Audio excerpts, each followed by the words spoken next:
সেখান থেকে আমাদেরকে আমন্ত্রণ জানানো হয়েছে আমরা যেন আমাদের ছাত্র দলের প্রতিনিধি গিয়ে তারা আমাদের সাথে বসার জন্য আমন্ত্রণ জানিয়েছে।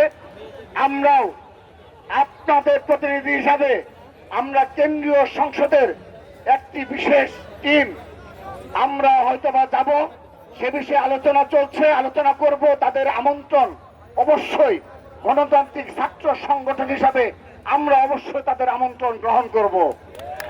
কিন্তু যদি আমাদের দাবি আদায় না হয়, এই নির্বাচন কমিশন থেকে একজন কর্মকর্তা বেরোতে পারবে না।